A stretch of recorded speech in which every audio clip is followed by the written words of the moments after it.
আসসালামু আলাইকুম ভিউয়ার্স, সবাইকে আবার ওয়েলকাম করছি আমার চ্যানেল ফুড স্টেশন বাই আয়েশাতে। সবাই নিশ্চয়ই অনেক দিন মিস করেছেন, যারা নিয়মিত আমার ভিডিও দেখেন তারা অবশ্যই মিস করেছেন। তো আমি আবার হাজির হয়ে গেছি, আজকে নতুন একটা রেসিপি নিয়ে এসেছি, আর এটা হচ্ছে আলু পাকোড়ার রেসিপি। তো হয়তো ভাবছেন এত সহজ রেসিপি কি দেখানোর কি আছে, আমিও আসলে এটাই ভেবেছিলাম। কিন্তু কিছুদিন আগে আমি বেড়াতে গিয়েছিলাম দুটো বাসায়, সেখানে আমাকে আলু পাকোড়া খেতে দিয়েছে। তাদের পাকোড়া দেখে আমার মনে হয়েছে যে আসলেই না, এই পাকোড়া বানানোর মধ্যেও কিছু ট্রিক্স আছে এবং কিছু টেকনিক ফলো না করলে পারফেক্ট পাকোড়া হয় না। তাই আমার এই ভিডিওটা বানানো। আমি আজকের এই আলু পাকোড়া ছাড়াও বেশ কিছু পাকোড়ার ভিডিও বানিয়েছি, যেগুলো আস্তে আস্তে আপনাদের সাথে শেয়ার করব। তাহলে চলুন ভিডিওটা শুরু করি। আলু পাকোড়া তৈরি করার জন্য আমি দুটো মাঝারি থেকে একটু বড় সাইজের আলু খোসা ছাড়িয়ে নিয়েছি, আর এখন এটাকে গ্রেট করে নেব। এরকম সালাদ কাটার তো নিশ্চয়ই সবার বাসায় আছে, অল্প সময়ে ছটপট হয়ে যায়। তো আমি গ্রেট করে নিয়েছি। আপনারা কিন্তু চাইলে বটি বা ছুরি দিয়েও কাজটা করতে পারেন। এখন এই আলুগুলোকে খুব ভালো মতো ধুয়ে পানি ঝরিয়ে নিয়েছি, সেই ভিডিওটা আর দেখাইনি। তো খুব ভালো মতো পরিষ্কার করে ধুয়ে পানি ঝরিয়ে নিয়েছি। এর মধ্যে এখন একটা বড় সাইজের পেঁয়াজ কুচি করে দিয়ে দিয়েছি। এটা ইন্ডিয়ান পেঁয়াজ, একটু বড় সাইজে ছিল।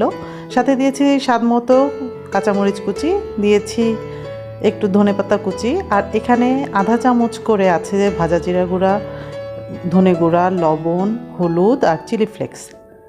চিলি ফ্লেক্সটা খুব সুন্দর একটা ঘ্রাণও আনবে, স্বাদও বাড়াবে, সেজন্য দিয়েছি। তবে ঝাল কম খেতে চাইলে আপনারা সেটা অ্যাভয়েড করতে পারেন। এখন এগুলোকে আমি খুব ভালো মতো হাত দিয়ে মেখে নিচ্ছি। যাদের মরিচে হাত জ্বলে তারা হাতে একটা গ্লাভস ব্যবহার করতে পারেন, তবে হাত দিয়ে মাখলেই ভালো, চামচ দিয়ে কিন্তু মাখতে যাবেন না। তো এইভাবে করে একটু ভালো মতো ডলে ডলে মিশিয়ে নিয়েছি, এতে করে কিছুটা পানিও বের হয়েছে। এখন এর সাথে দিয়ে দিচ্ছি 1/4 কাপ পরিমাণ ময়দা, আর দিচ্ছি 1/4 কাপ পরিমাণ চালের গুঁড়ি। চালের গুঁড়িটা দেখা যায় সচরাচর সবসময় বাসায় থাকে না, যদি থাকে তাহলে দিতে পারেন, না থাকলে আপনারা কিছুটা অ্যারারুট বা কর্নফ্লাওয়ার দিতে পারেন। তো এখন আমি অল্প একটু পানি দিচ্ছি। এখানে আমি 1/4 কাপ পানি নিয়েছি, সেটার অর্ধেকটাও আমার লাগেনি। তো এটা আসলে বুঝে তারপরে দেবেন আলু থেকে কতটা পানি বের হয় সেটা টেক্সচার দেখে। আর আপনারা যদি একটু বেশি পানি দিয়ে ডোটা নরম করেন, মানে পাকোড়ার এই গোলাটা নরম করেন, তাহলে পাকোড়াটা কিন্তু বেশি মচমচা হবে না। আমি কিন্তু অল্প একটু পানি দিয়ে জাস্ট এটাকে বাইন্ডিং করার জন্য দিয়েছি। টেক্সচারটা দেখে নিশ্চয়ই বুঝতে পারছেন। তো এখন আমি আপনাদেরকে পাকোড়া ভাজাটা দেখাবো। তো পাকোড়া ভাজার জন্য আমি চুলার মধ্যে একটা হাঁড়ির মধ্যে, একটু ডিপ হাঁড়ির মধ্যে বেশি করে তেল দিয়েছি, কারণ পাকোড়া ভাজতে হলে ডিপ ফ্রাই করতে হবে, আর সেজন্য একটু বেশি করে তেল নিতে হবে। তা আমি যেটা ভিডিওতে দেখেছি, খেয়াল করেছেন কিনা আপনারা, কখনোই কিন্তু পাকোড়াকে হাতে নিয়ে একদম চ্যাপটা করে পেঁয়াজুর মতো শেপ দিতে যাবেন না। জাস্ট 5টা আঙ্গুল একসাথে করে পাকোড়ার ডোর থেকে পাকোড়া তুলবেন, তুলে ওই অবস্থাতেই তেলে ঢেলে দিবেন। এতে করে একটা এবড়ো থেবড়ো শেপ হবে, তেলটা কিন্তু পাকোড়ার ভেতর দিয়ে একদম পাঁচ হয়ে ভেজে বের হতে পারবে। এতে করে কিন্তু তেলটা পাকোড়ার মধ্যে আটকে যাবে না, আর পাকোড়াটাও খুব সুন্দর মচমচে হবে। আর তেলও কিন্তু খুব কম খরচ হয়। তো এই পর্যায়ে কিন্তু উঠিয়ে নেওয়া যায়। আবার চাইলে আরেকটু বেশি কড়া করে ভেজে আপনারা মচমচা করতে পারেন।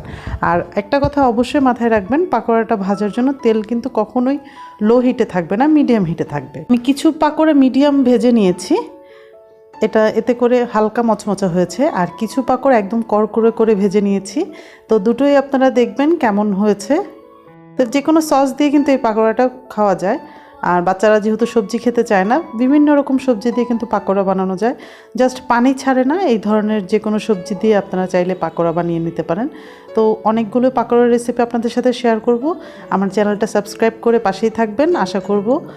আর আমার ভিডিওগুলো যদি ভালো লাগে তাহলে লাইক শেয়ার করতে ভুলবেন না, আর অবশ্যই কমেন্ট করে জানাবেন আপনাদের কাছে পাকোড়ার ভিডিওটা কেমন লেগেছে।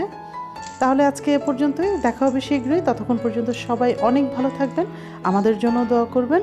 আল্লাহ হাফেজ।